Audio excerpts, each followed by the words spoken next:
Ислам Сергеевич, расскажите о проделанной работе за 2023 год. Аслан Георгиевич, позвольте мне доложить вам о ситуации в области, которой занимается госское имущество, и о некоторых результатах по итогам 2023 года. Вместе с тем, мне хотелось бы, уважаемый Аслан Георгиевич, ознакомить вас с некоторыми цифрами, которые предшествовали этому году для общего понимания ситуации в этой области. Приватизация в стране началась с 2004 года. За этот период было приватизировано 239 объектов. Общая сумма поступлений 1 миллиард 56 миллионов рублей за этот период. Хочу отметить, что в данном случае я веду речь о тех объектах, которые относятся к республиканской собственности исключительно. Как вам известно, вся государственная собственность у нас в стране в соответствии с законом о собственности делится на две большие разделы. Местная собственность, муниципальная так называемая, и республиканская собственность. Вопросами местной собственности ведают местные органы управления, самоуправления. Это их компетенция, это их право, и они занимаются этим процессом на местном уровне. Что касается республиканской собственности, я количество и вам доложил. Более того, хочу отметить, что в течение 2023 года было приватизировано по линии госского имущества 7 объектов. С 2020 года, Аслан Георгиевич, я хотел бы, чтобы вы обратили на это внимание, буквально с июня 2020 года по настоящее время приватизировано 19 объектов по линии госского имущества. Хочу отметить для сравнения, с июня 2014 года по июль, допустим, 2020 года было приватизировано 56 объектов. Мы за этот период приватизировали 19 объектов, как я сказал. Сумма выручки? Сумма выручки такая, значит, общая сумма 196 миллионов рублей поступила. За 19 объектов? За 19 объектов, да, 196, значит, и 396 поступило за 56 объектов за предыдущие 5 лет. Общая сумма 1 миллиард 56 миллионов рублей. Да, и 1 миллион 600 тысяч долларов. В принципе, почему я акцентирую ваше внимание на эти сравнительные данные, метод сравнения никто не отменял ни в экономике, ни в других областях. Совершенно очевидно, что темпы нашей приватизации, именно в тот период, когда мы работаем, они абсолютно не росли геометрической прогрессии, а наоборот, их гораздо меньше. Объектов мы приватизировали по сравнению с предыдущими 5 лет, где 57, извините, за 5 лет, а мы за 4 года 19. Это, если такими темпами в этом году еще десяток объектов, если мы сможем приватизировать, это будет около, в районе 30 объектов мы будем находиться, Аслан Георгиевич.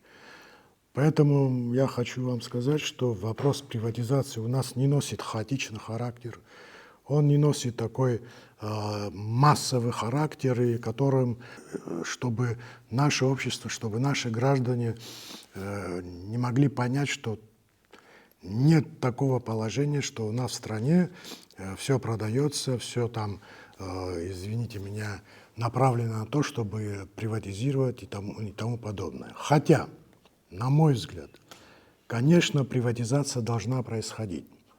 Мы вступили в новую общественно-экономическую формацию.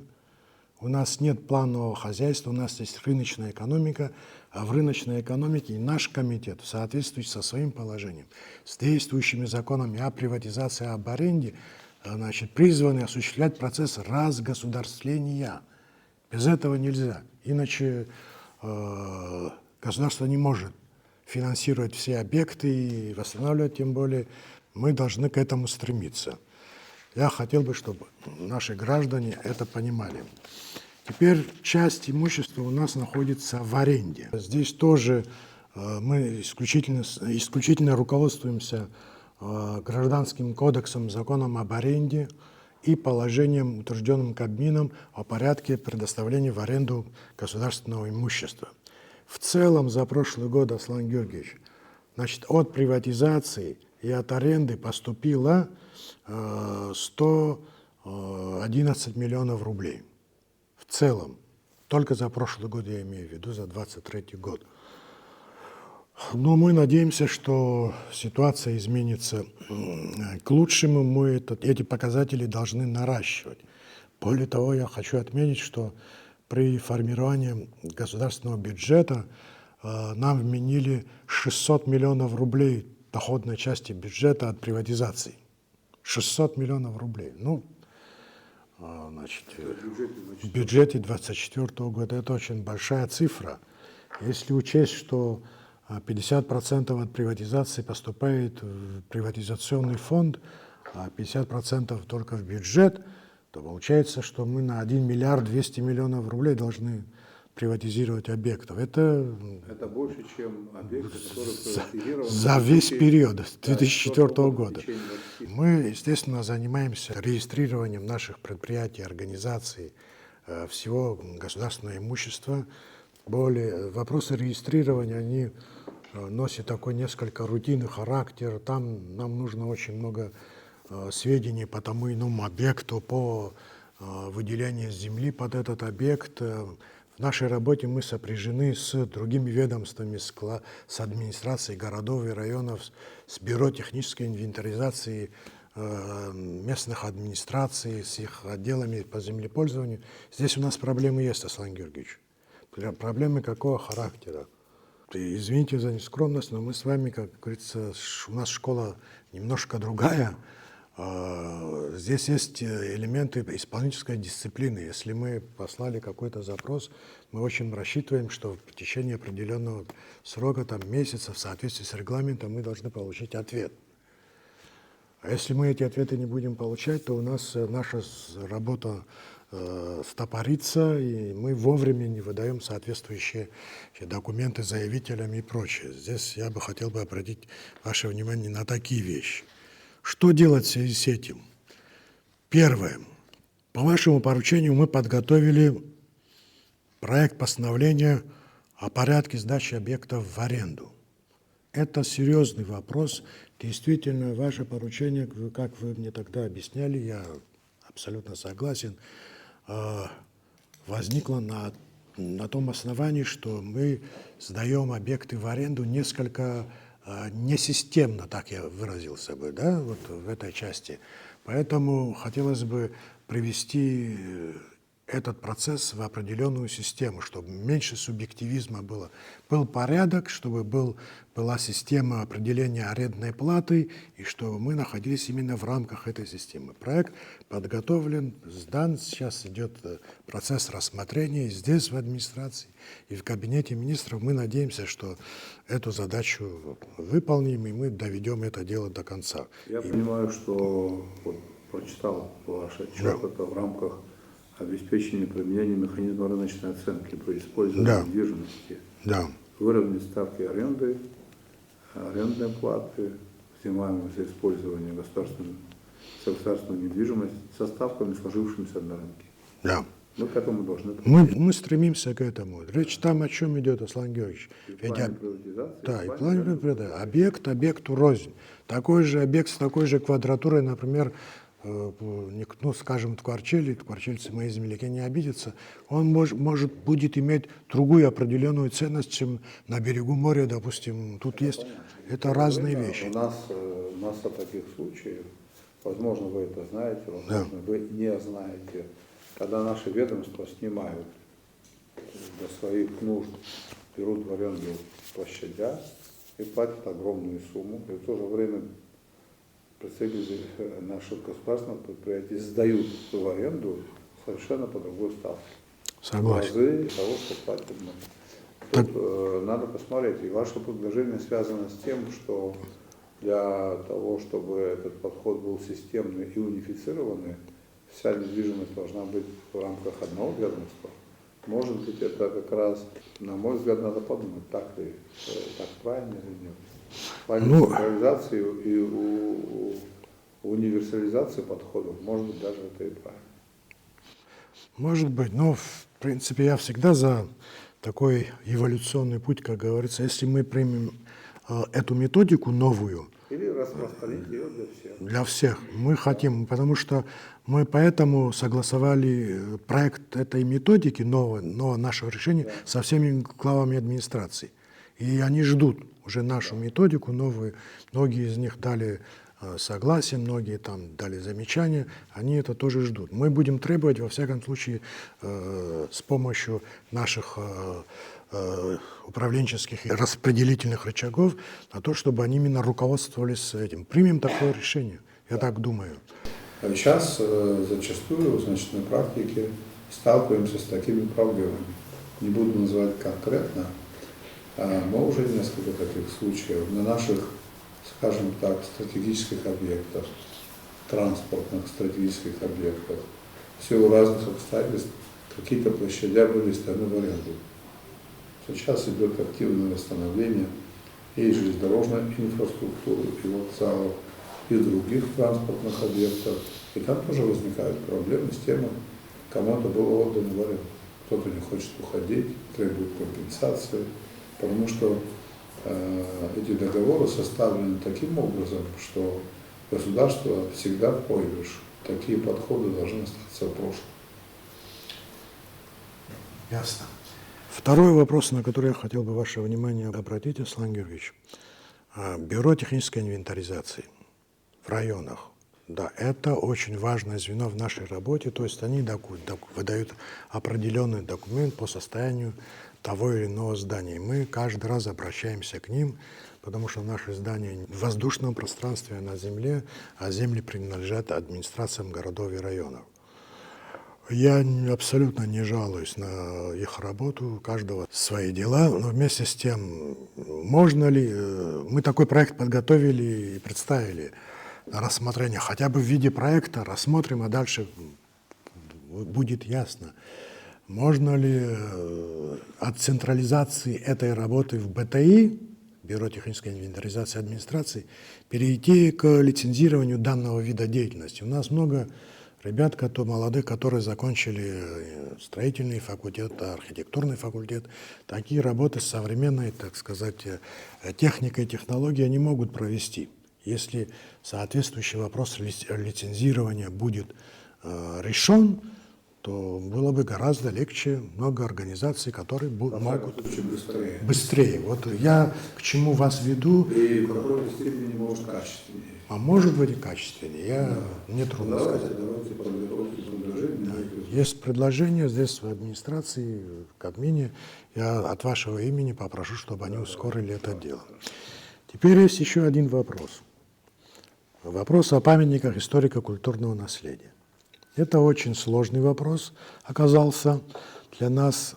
Есть в соответствии с указом президента, значит, памятников историко-культурного наследия на территории Абхазии 1535. И плюс около сотни еще дополнительный список, но он не утвержденный, но дополнительный список, обладающие такими же правами. Но дело в том, что в законе об объектах историко-культурного наследия написано, что они не подлежат приватизации. Хорошо, мы, значит, с 2020 года мы эти объекты не приватизируем, Аслан Георгиевич. Хотя все эти годы этот процесс приватизации шел, и весьма успешно, как бы на это никто не обращал внимания, и все было, казалось бы, никого это не возмущало. Но сейчас вопрос именно так стал, что нельзя, памятник истории, все такое. Я хорошо, законопослушный человек, не приватизируем. Но это не решает наши проблемы с этими памятниками. Государство не может эти памятники восстановить, не может эти памятники реставрировать,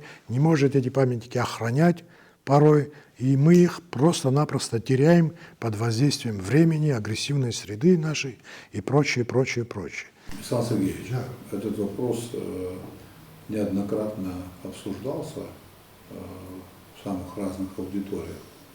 Я сторонник такого подхода. Надо посмотреть, как такие вопросы решаются, допустим, у наших соседей. Какие у них подходы. На мой взгляд, с учетом наших экономических возможностей, тут был бы уместен комбинированный подход. Мы стоим перед выбором или памятник потерять, или его восстановить, привлекая каких-то инвесторов. Так часто бывает, на практике это так. Но если можно сохранить функциональное назначение памятника, если его можно сохранить, наверное, можно было бы использовать такой комбинированный подход. Вот внести некоторые изменения в этот закон с тем, чтобы конечная цель сохранения памятника была достигнута.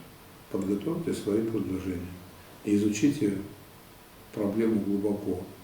Подскажите, как это делается в других государствах, какие подходы, и мы попробуем их перенять. Главная задача – эти памятники сохранить. Ну вот, у нас же масса примеров, когда памятники безвозвратно утеряны. Сотни. Или тот случай, связанный с домом отдыха Баатар. Это уместная история? Да, как раз я уже подходил к этому. Вы хотели на эту тему сказать. Люди восстановили, за свои деньги восстановили. И у них нет сегодня возможности каким-то образом это узаконить. Так? Да. Мы сталкиваемся с такой проблемой. Вообще памятники историко-культурного наследия, наверное, тут должен быть такой индивидуальный подход. Надо учитывать весь спектр связанных с этим проблем. Поэтому, если вы подготовите предложение, я готов их изучить.